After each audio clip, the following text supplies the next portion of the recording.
Awalini wakati huu, kama ndio mara yako ya kwanza kutembelea channel hii, hakikisha umesubscribe hapo chini, lakini pia umebonyeza alama ya kengele ili uwe wa kwanza kupata maudhui yangu na video zangu mbalimbali za mafunzo kila nikizituma kwenye channel hii. Sasa leo nitaenda kuonyesha jinsi ya kutengeneza logo animation. Kuna namna nyingi ya kutengeneza logo animation, ila leo nitaenda kuonyesha jinsi unavyoweza kutengeneza logo kupitia Render Forest. Render Forest hii ni application ambayo inapatikana Play Store, lakini pia inapatikana Apple Store. Licha ya kuwa unaweza kuitumia kama application, lakini pia Render Forest unaweza kuitumia kama tovuti, na inaandikwa www.renderforest.com. Maana ukiingia kwenye browser yote ile utaweza kutengeneza video zako mbalimbali. Sasa mimi leo nitaenda kuonyesha kwa kutumia application ya Render Forest unawezaje ukatengeneza logo animation. Kabla sijaendelea mbele, nikisema logo animation ni kwamba tunazifahamu logo. Logo zinakuwa katika muundo fulani wa picha ambao unakuwa labda una represent kampuni yako au biashara yako fulani, utambulisho fulani. Lakini ninapokuwa naongelea maana ya logo animation ni logo ambayo inakuwa katika mfumo wa video. Na logo animation unaweza ukaitumia kwenye video zako mbalimbali, either kutengenezea intro au kutengenezea outro. Nikisema intro inamaanisha ni kipande kifupi cha video mwanzoni kabla video haijaanza, lakini pia outro ni kipande cha mwishoni ambacho kinamwambia pengine mtu afanye nini baada ya kuwa amemaliza kutazama video yako. Sasa moja kwa moja tuende kuingia kwenye application yetu. Tunafungua application ya Render Forest. Ukifungua hii application ya Render Forest, hapo juu utakuta amekuandikia animation videos, lakini hapo intros and logos, hapa slide show, chini presentation, anapofuatia music visualization. Kwa hiyo moja kwa moja wewe utakuja hapa palipoandikwa intros and logos. Asa manake logos mara nyingi zinakuwa zinatumika, hizi logo animations zinakuwa zinatumika kwenye intro. Kwa hiyo kitu cha kufanya baada ya kuwa umeshafungua kwenye intros and logos, unaangalia unataka intros na logos yako iwe ya style ipi. Labda guys, mimi ni ifungue hii hapa Mabo Aesthetics logo. Kabla sijafungua, labda nikueleze, unaona kuna nyingine zina vikofia, nyingine hazina vikofia vya mfalme. Hizi hapa vikofia vya njano. Hizi zenye vikofia vya mfalme, vikofia vya njano, maana yake hizi anayezitumia lazima awe premium user. Nikisema premium user ni yule mtu ambaye anatumia application hii au tovuti ya Render Forest akiwa amelipia, na au Render Forest wana plani mbalimbali za kulipia. Kwa hiyo unaweza ukaingia kwenye website yao ukaangalia plani zao. Kama utakuwa una uwezo kuzilipia, unazilipia na unaendelea kuzitumia scene au hizi videos zenye mtindo kama huu ambazo zimewekwa vikofia. Ila kama unatumia plani ya BURE na unahitaji kutumia plani ya kulipia, nimekuwekea namba ya simu hapo chini kwenye description. Unaweza kanifuata WhatsApp na mimi nitaangalia nikusaidie vipi ili uweze kutumia na hizi scene ambazo zimewekewa hivi vikofia, au hizi scenes ambazo anaweza kuzitumia premium user. Sasa moja kwa moja tuende nikakuonyesha jinsi gani unaweza kutengeneza logo animation. Nimesema nifungue Mabo Aesthetics logo. Kwa hiyo nikifungua hii hapa, utaona jinsi gani logo inavyokuwa na display, na kama ukipendezwa nayo maana yake utaiedit. Na vitu ambavyo utakuwa una edit ni vitu vichache sana. Labda niifungue.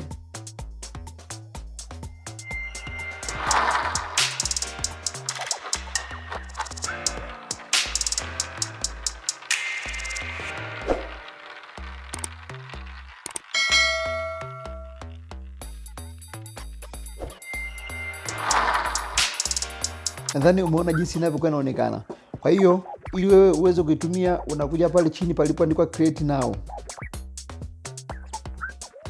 Baada ya kubonyeza create now, utabonyeza pale sehemu pa kwanza, afu utabonyeza kalamu iliyo upande wa kushoto pale.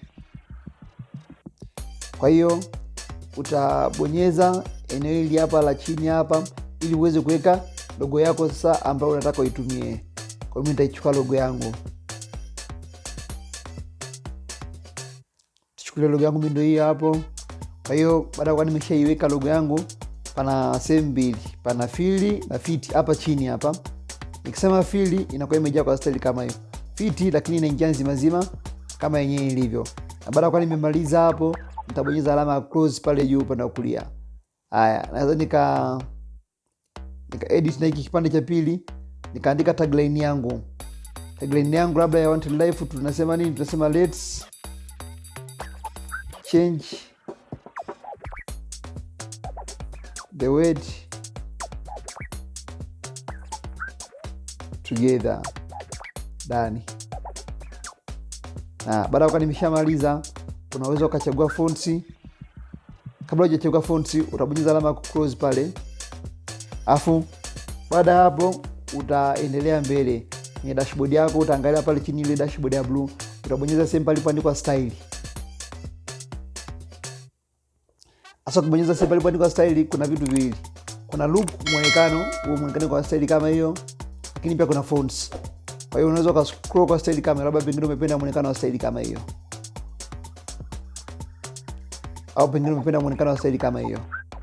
Kwa hiyo unapokuwa unachagua muonekano kwa kuslide na kidole chako, ukishachagua tu hivi maana yake unajisave automatically. Labda mimi nimeupenda hapa mwishoni. Hapo umeshajisave automatically. Lakini pale juu pale ninaweza nikabonyeza fonts, ambazo ni fonts itaonyesha kwenye ile tagline yangu niliyoiweka ya maneno. Kwa utachagua hapo mwandiko. Hapa mimi nichukue Titan 1. Haya, baada hapo nakuja naendelea kule chini kwenye dashboard ya blue. Baada kutoka kwenye kipengele cha style na kuja kwenye kipengele cha music. Kwa hiyo hapa juu palipoandikwa default music, unaweza ukaufuta huo wimbo kwa ushika kwa ufuta, ukachagua wimbo unaotaka, lakini pia unaweza kama umeamua kuacha maana yake unaendelea. Labda mimi niufute. Afu nabonyeza alama ya quad. Sasa kwenye quad muziki hapa kuna aina mbili. Kuna muziki unaweza kaiadi ya logo animation ambayo wamekupatia wenyewe Render Forest huko kwenye application au tovuti yako, lakini pale chini palipoandikwa upload music, naweza nika-upload muziki wangu au nyimbo nyingine nje kabisa ya zilizomo kwenye Render Forest. Sasa mimi sitaki ku-upload hizo nyingine. Mimi nataka nitumie zile zile ambazo pengine wametupatia Render Forest. Unaweza kuwa na play pale, unasikia jinsi unavyoimba, na kama utaupenda moja kwa moja, utabonyeza alama kujumlisha pale mbele. Alafu baada hapo unaweza ka play. Unakuwa unasikia jinsi unavyopiga. Kwa hiyo baada kumaliza ile zoezi, pale chini penye music unaenda mbele pale palipoandikwa preview. Sasa kwenye preview hapa lazima uwe makini, itategemeana na plan ipi unayotumia. Kama wewe ndio mara kwanza unatumia plan ya bure na haujafanya malipo yote kwenye hii application, utabonyeza first preview pale chini utaandika neno with watermark, utabonyeza pale. Sasa kwa kuwa mimi nimeshailipia hii application, nitabonyeza pale penye HD 720. Baada ya kuwa umebonyeza preview pale 720, video yako itaanza kuonekana kwa style kama hii. Prepare your media, itaanza ku-export 0, itamaliza mpaka 100, na baada hapo uta-download. Ndani kuonyesha sasa jinsi gani utaweza ku-download. Kwa hiyo video yako utaona ina export kwa style kama hiyo mpaka 100. Baada hapo imeshamaliza ku-export, utakuja pale download low quality. Kwa kama unaona pale ipo ina download. Baada hapo imeshamaliza ku download. Guys, hivyo ndio unaweza kutengeneza logo animation. Rahisi sana, unaweza kujaribu. Ila ikitokea kuna sehemu umekwama, unaweza kuwasiliana na mimi WhatsApp moja kwa moja kupitia namba zinazoonekana hapo, au ukabonyeza link ya namba zangu kwenye description. Asante.